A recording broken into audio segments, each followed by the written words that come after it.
Hello, digital multimedia. Second hour, good morning. Third hour, good morning. Uh, Sixth hour, it's kind of the afternoon, but it's early afternoon, so good afternoon. Like I said yesterday, I'm not here today, and you guys do have an assignment today. Actually, the answer key is up on the screen. You can see it right there.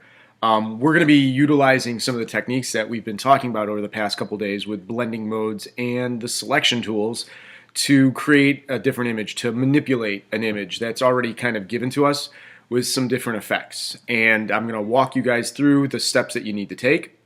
I'm not going to do every step because, as you can see, some of them are pretty self-explanatory. Once you do it to one, you just copy and repeat that step through to the other options, the other things that you need.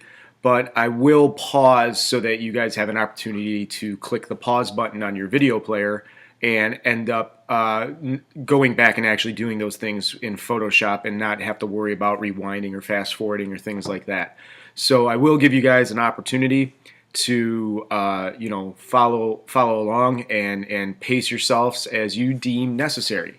Now, the files that you're going to need to focus on downloading are going to be the following two: the soil cracked JPEG and the woman holding apple JPEG. These are two JPEG files that I downloaded off the internet that we're going to utilize different characteristics or different pixels specifically and manipulate them to create a brand new image. So before you go any further in this video, make sure you have both of those images not only downloaded to your individual computer, but you also have them opened up in Photoshop.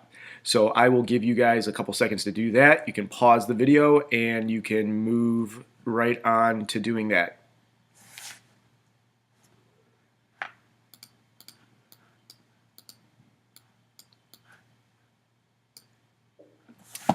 Now that we've got our images open, if you paused me and came back, you'll notice up at the top of my screen I have both tabs open, soil cracked and woman holding an apple, and I can toggle or I can click back and forth between the two. Okay? Now, we're primarily going to be doing most of our work here on this image or with this image. However, at the end of this video, I'm going to tell you guys to change the name of this file so that we preserve the original image and we've created a brand new image. All right, so just kind of keep that in mind. We're not going to end this this demonstration by just simply clicking File Save As. I'm sorry, File Save. We're going to actually click File Save As. I'm sorry, I misspoke there. Now, as you can see in the Layers menu right here, there is only one layer. It's a background layer. It's got all the information on it. Okay, we're going to start making some selections with the selection tool that I introduced you guys to yesterday so that we can start making edits to specific spots in this image. Now, the very first edit that's probably the most noticeable was the cracked texture or the cracked feature on the apple skin. But also, one thing that I wanted you guys to notice on the answer key is that the apple itself changes in color. The woman holding an apple, the apple that's in the photo, is red, while as this one, it's green. So we're going to have to do a number of different things with the apple, but that means we can do them almost kind of not at the same time, but one right after the other without having to redo any steps. So let me go back to Photoshop here and start by explaining to you guys that you're going to use the magnetic lasso tool. The magnetic lasso tool, as you can see right there, it's got the magnet on it, it's got the little rope with the straight edges and curved edges, will allow us to trace around the apple.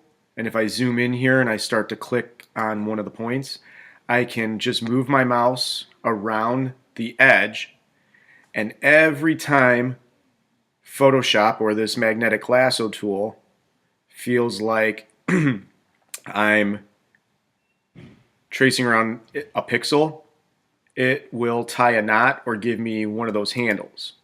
Now I'm going to zoom out a little bit so that I can get a better view. There we are. Now I can zoom back in. Once you hit a corner, for example, once you hit the corner of where the apple comes down, I'm showing you, I'm pointing on my screen, but I realize you can't necessarily see it. Once Adesia Bryant. Please come to the office to see Mr. Castle, Adasia Bryant. Thank you.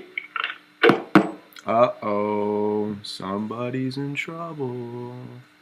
One of the things I want to explain to you guys, that came off way cheesy. I'm sure you guys are like looking and rolling your eyes right now. One of the things I want to explain is once you come to an intersection, a point in your image where there's an abrupt turn, for example, right here, the apple goes up, the edge of the apple goes up because of her fingertip, you're going to want to click so that there's a point or not tied right there in the lasso, and then you can start tracing up the fingernail. If you don't click, sometimes what you end up having, like for example right here where the fingertip meets the nail, I'm going to click. If you don't do that, sometimes the tool itself gets kind of confused. For example, watch. As soon as I try to move right on the nail, it gets confused and just kind of starts to curve, and I'm not getting the full nail. So one of the things that I like to do is as I try to trace around with the lasso tool, I'll also click if I feel like the magnet's not strong enough and it's not attaching to the corners that I'd like it to attach to. Sometimes you have an image that works really well. Sometimes just because of the way the image is or the lighting works, it's not perfect. So you'll notice sometimes I have like a lot of knots or a lot of those squares right in a row because I can feel or I can see that the magnetic lasso tool is not necessarily working the way I want it to. So I have to kind of click and tell it, hey, this is where I want you to. Obviously, the more times you click, the better off your selection is going to be. But you can just randomly kind of let the tool work on its own. Whoop. I'm going to zoom out and speed this portion of the video up. So my selection isn't going to be great, but it'll be good enough for you guys to see what's next. When you are done with your selection, make sure you go back to the original point. I didn't get a chance to zoom in when I did this, but make sure you bring your lasso tool to the very first place you clicked. I use this analogy in 6th Hour, but for example, a fence is not going to keep anything inside unless you actually close up the fence. So what's important here to understand is that there is a place that you actually tie that knot to, and that's your original starting point. All right. So now I've got the marching ants on my screen. You can see that the whole apple is selected, right? I'm going to go over to my layers menu and add a brand new layer. Remember to always make adjustments or any type of edits on a brand new layer. I did the selection here on the background, but I'm going to make all the edits here on the transparent layer. That way if I screw up or if I use the wrong color or whatever, I can just delete this and not affect the bottom layer here. And I am going to paint this green. So to change our color here, I can double click that color and I get the color picker menu. And you guys can select any color of green, but if you're looking specifically for the color that was in my answer key, you can simply, and I wrote that down, type in the following recipe, which is 53EF07. I'll zoom in there for a second so you guys can see. That's the green color that I used on my apple. So that original image that I said was the answer key, this is the color green that I selected. If your green's a little bit off, that's okay. I mean, as long as you have a green color, that's fine. Now, there's a couple different ways that you can actually apply this green color. You can use, for example, the paint bucket tool and just fill it in simply like that with one click. Or you can use the paintbrush tool and actually paint in the green. Which way's faster, in my opinion? The paint bucket tool. It drops it all in there right away. If you want to feel like you're really working hard, then you might want to switch over to the paintbrush tool and shade it all in. But you'll notice that I can only color in green on the area that I selected. So her fingers aren't selected, her fingernails aren't selected. The top part of the stem isn't selected either because I didn't trace those with the magnetic lasso. Now, before I make any adjustments here, there's one thing that I need to make sure happens. I need to make sure that I deselect this apple, I need to make sure that I get rid of those marching ants before I do anything else. So the shortcut key actually is still written on the board. It's Command D, or you can simply go straight up to the top of your menu where it says Select and click on the deselect option. And what that'll do is it'll get rid of the selection, and then you can start editing things in other directions or in other areas. So for example here, now my layer 1, I can change the blending style, and I can get this to actually look like an apple instead of an actual green blob. Now, for those of you guys that might not have been here, the blending modes are something that are located in this drop-down menu right here. Every time you add a new layer, it adds it as a normal layer, meaning it's going to act with the bottom layers underneath it normally. There's not going to be any issues. What I would like you guys to do to select for this one is the layer, or I'm sorry, the option about halfway down in the menu. It's called Hard Light. And you'll notice that Hard Light changes the color, not so much the color, but it allows some of the texture of the apple to be seen through the color green. And I'd like you, once you select Hard Light on that green layer, change it from 100% opacity to 85% opacity. And what this does is it kind of allows some of the apple texture or some of the apple shine to come through while also having a green color on it. Okay? Oh, no, I'm sorry. I misspoke. Oh my gosh. Now I feel like a jerk. It was supposed to be lighten. The green color was supposed to be lighten. I made a mistake on that. Lighten. And the number wasn't supposed to be 85. It was supposed to be 75. My fault on that, guys. As you can see, there's a substantial difference. It still turns the apple the color green, but more of the texture of the original apple is showing through. Okay, so make sure that you get that noticed. I'll try to make a note maybe on the video when you guys are watching it that this green layer should be lightened and have an opacity of 75%. Okay? Now, right now, we've changed the color of the apple, but we haven't done anything yet with the actual cracked texture.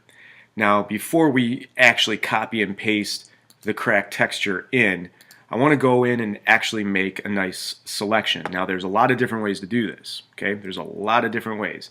The magnetic tool would be the first way to do it. Okay, you could just trace around the apple again, or in this case, you could trace around the green blob again. But I told you guys yesterday that I wasn't going to just make you guys do steps for the sake of doing steps. I was actually going to tell you guys specifically what to do. And the tool that I'd like you guys to select, I want to make sure mine's up, there it is now the Magic Wand tool. The Magic Wand tool is a selection tool, but it works specifically in a very unique way. All right? With the Magic Wand tool selected and making sure that you're on the green layer, not the layer right here with the apple, but the actual green layer, click on the apple. And what you'll see or notice is that the Magic Wand automatically understands that you want this area all selected. Now, the only reason why it's got such a good outline is because it's tracing that outline from the green layer, not the layer that's the red apple with the fingers. Okay? The reason why I wanted you guys to do this is because we're going to add the cracked texture as a third layer right on top of the green. Okay? So to do that, we are going to click New Layer. There it is, right? Now we're going to come over. Since you already have the cracked soil up and open, we're going to select the whole thing here. Command C or Edit Copy this. And then Command V or Edit Paste right on top. Now, you'll notice that this texture here overlaps your apple. So you've got this big square, and that's not necessarily what we want. But if I turn the selection off, if I turn the selection off here, I've got I can use the Magic Wand to reselect the green apple here. And the reason why that's important is because I want to make sure that when I go to start erasing stuff, that everything inside the apple stays, but everything on the outside goes away. Now, to make sure that this works, I can't just go and select the eraser and start erasing, because like I showed you guys yesterday, the only place that I will be allowed to erase is here inside, and that doesn't make sense, right? I mean, why would we be erasing the cracked texture if that was the whole purpose to the assignment? So we need to do something here. We need to make a selection, or we need to tell that we want a different type of selection, right?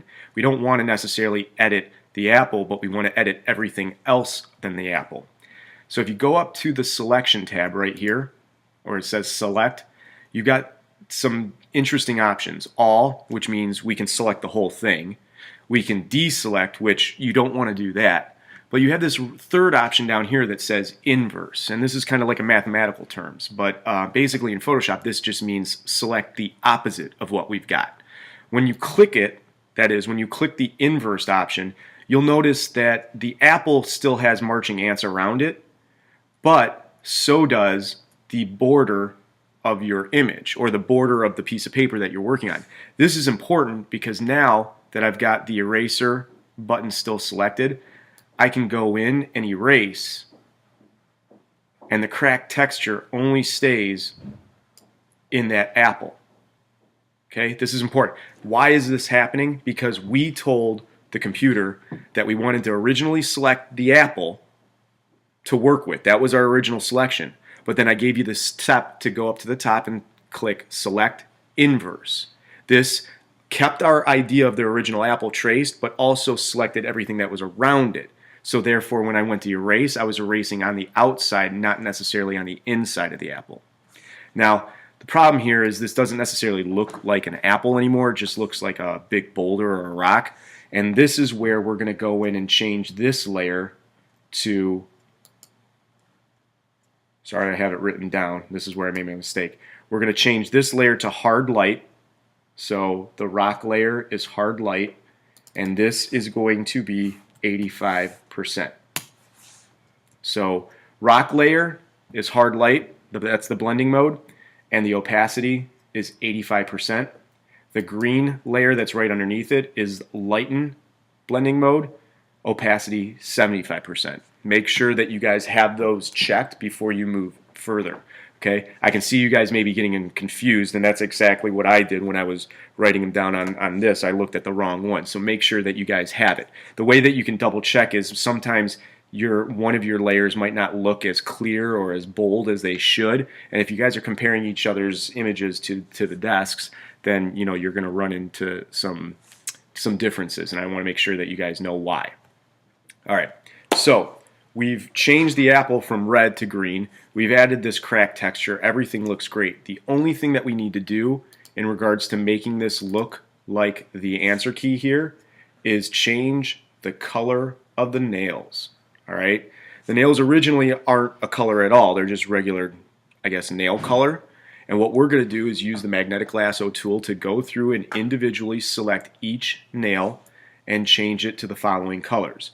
We are going to change it to magenta on the index finger, yellow on the middle finger, green on the ring finger, blue on the pinky, and then the thumb is going to be red.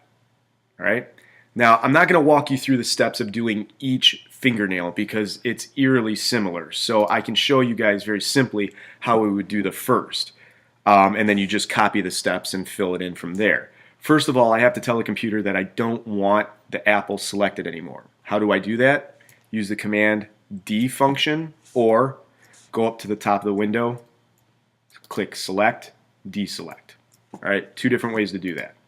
Now, I want to select the pixels here for this first index finger, this nail right here, which means when I do that, I have to be on the layer, I have to be on the layer that has fingers. Right now I'm on the layer that only has green. So if I start to try to use the magnetic lasso tool, it's not going to work. I'm going to click here, the background, because that's where the fingers are. And I'm going to make sure that I have the magnetic lasso tool selected, which it is. And I'm just going to simply come in and start tracing this finger. Oh, now see, as soon as I bring my mouse down, The magnetic lasso tool wants to like immediately go down towards your finger, and that's not what I want. So that means I'm going to have to click here to tell Photoshop that I'm actually selecting the nail. You'll notice this with the magic wand, or I'm sorry, I misspoke. You'll notice this with the magnetic lasso tool. It's not perfect, and later on next week I'll be introducing you guys to another tool that might be a little bit better than this to use on images that are awesome, you know, with their resolution. Now, again, make sure that once you follow it around the path, you always end and click on the starting point. That'll give you this scrolling marquee, or it'll give you the marching ants, which will then allow you to start coloring in new colors. All right. Now, again, when you do this, when you start coloring on new colors, make sure you're always doing it on a brand new layer.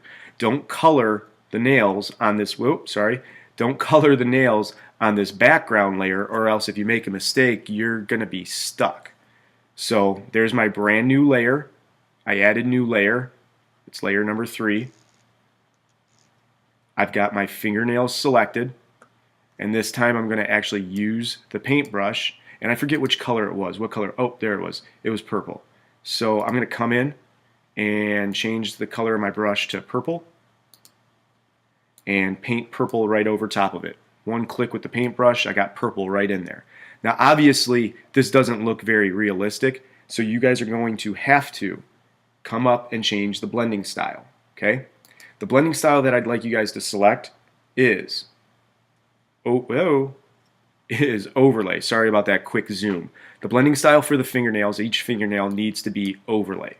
What this will do is it won't necessarily change the color of the nail, but it will act like it's just laying right over top. Matter of fact, overlay is one of the blending options that we'll use a lot, especially when we're editing photographs, because it works very well. Now to move on to the next nail, all I need to do is deselect and trace out the next nail with my magnetic lasso tool. I'm not going to do this for you because you guys already saw me do that. So what you need to make sure happens is that you make sure each fingernail is the correct color. Make sure or refer to the answer key. Middle finger would be yellow, ring finger would be green, pinky would be blue, and then that thumb that was right up here is going to be red. All right. Now, every one of those layers or every one of those colored nails are going to be on their own layer, and every one of those layers blending styles is going to be overlay. So it's just the exact same steps that I took here with the index finger. All right. Make sure as you move the magnetic tool around that you're clicking so that you get a really nice selection. And then don't forget to color on a brand new layer. You guys are in the home stretch right now and you're ready to finish it up. Your image will have all 4 of these fingernails, including the thumb, a different color. You'll have the cracked texture on its own layer, and you'll also have the green texture on its own layer. So as you see, right now I'm sort of there. The only thing I'm missing is the layers for each individual nail color. But once you finish that, what you're going to do is go up to the top and click File, Save As. Now, this is kind of important, okay? Because what we originally were working with was a JPEG, and now that we've started to add layers all over it, you can notice that it's become a PSD. But I don't want to save it as woman holding an apple because that could be confusing. That could be confusing to me when you turn it in. It could be confusing to you which one's the one that I did all the work on. And I know you could look for PSD, but it might not make sense right away. You might not recognize it.